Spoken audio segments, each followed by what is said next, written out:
Very cool, cute indeed, man. Hey, all pups, rough indeed. Right now, though, turning our attention to some parenting. Now, every parent, of course, wants their child to be successful and to be able to take the world head on and excel at life and any vocation that they choose to pursue. Now, this morning, we have our parenting coach, Laura Markovitz, with us in studio to share some tips on how parents can help guide their children towards success. Yeah, absolutely. Always Hello, a pleasure Laura. to have you with us, Laura. Thank you, good to be here. So I guess a good point to start would be the definition of that success that we're talking about, because it means different things to different people. So when we are referring to giving your child the correct tools to be ready for success in life, what kind of success are we talking about? Yeah, I think it's good to kind of iron that out because it can mean so many different things to different people and at different stages of our lives. True. I mean, if we ask some of our young kids, you know, what's your definition of success? I know I've asked my kids when they were younger, it would be dropping out of school right now and becoming a professional soccer player. My definition of success, a little bit different from that. Yeah. So it can differ at different times. Sometimes we ask parents, what do they mean by success? And they go, well, I want my kids to be happy. And even happiness is quite an unrealistic and high bar to think of maintaining our whole lives. So I think a more useful definition of success and what we're wanting for our kids is at a basic level, the ability to be able to attain goals and really to be able to have the resilience, so the ability to try, and then fall and pick myself up again. And then also something that we call grit. So something that is the power and passion to persevere for long-term goals. Because if we have that sort of stuff, the resilience and the grit, it helps us deal with the reality of success, which is that success isn't some static outcome. It's actually a continuous journey. So even once we've achieved something, we've got to, you know, it's not like we've arrived and we can just kind of sit back. We've got to keep going to maintain things and to persevere when things get difficult. But I think it's very important to recognize from the beginning, from a parent's point of view, is that your success or your idea of success will most likely vary from your child's success, but you have to give him those specific tools to make sure that he can reach his full potential. So from a parent's point of view, how do you approach that from a very young age? How do you make sure that they're able to have the tools and use those tools to reach success later on in life? So, I mean, the kind of bad news is that there isn't this one magic variable that if we do that, we will have these successful children. The good news is there's a lot we can be doing. And a lot of the research is showing that if we adopt an authoritative style of parenting towards our children, as opposed to a permissive style of parenting where we're just giving in to absolutely everything, or an authoritarian style of parenting where we're coming down really hard on them, if we are adopting an authoritative style of parenting where we are connecting with our children, providing a warm, loving environment for them, but at the same time ensuring that they have healthy and consistent and clear boundaries so that they know where they begin and where they end, then that can be very helpful in terms of their psychological, academic, and social well-being. So that's one element.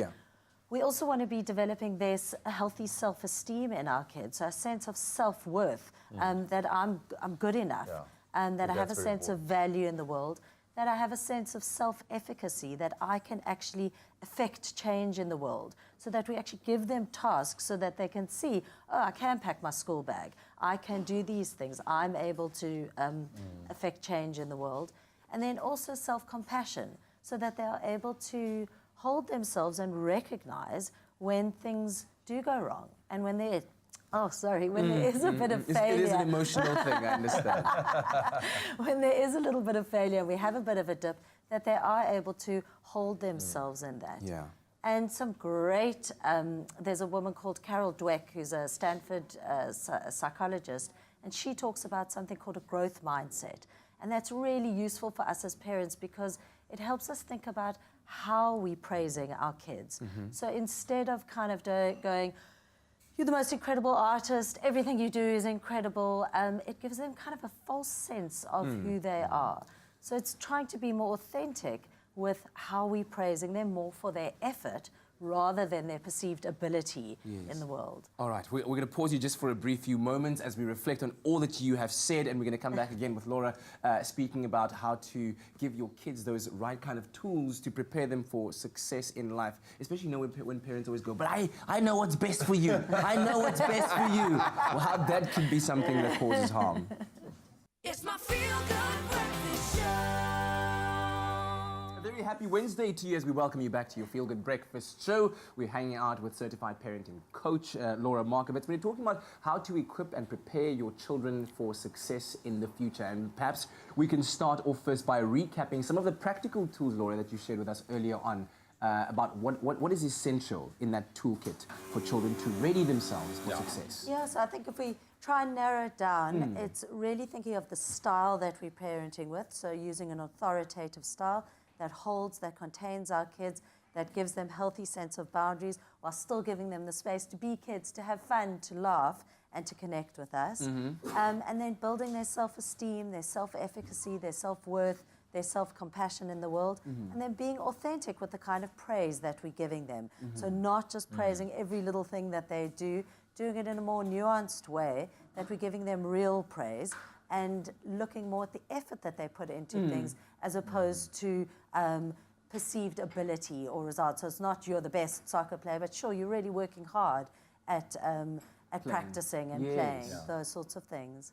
Now, just to touch on something that we spoke about a little bit earlier on this morning as well, the fact that your opinion of success differs or can differ from your child's eventual image of success. How can that image that you have as a successful human being hurt your child in the long run if you are not facilitating that process in the correct manner? Yes, I mean, if I'm trying to project what I perceive as success onto my kids, then we run the risk of them living my life as opposed to their life, and there's a complete mismatch.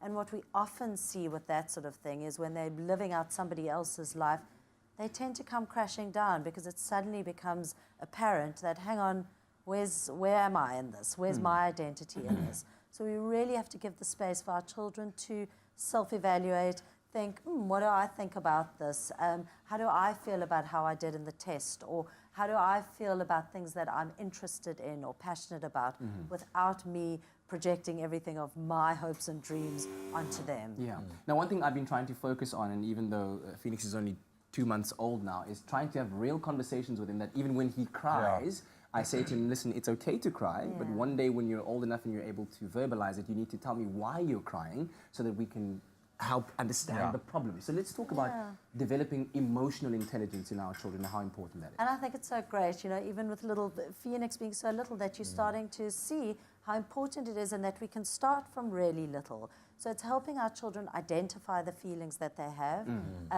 be able to articulate the feelings that they have, and then also to be able to really importantly separate out their behavior from their feelings. So they've got to know that it's absolutely appropriate, like you're telling Phoenix, that to feel whatever they're feeling, whether it's disappointment, anger, frustration, whatever they're feeling, it's absolutely, they've got to know it's safe and appropriate and normal to feel those feelings.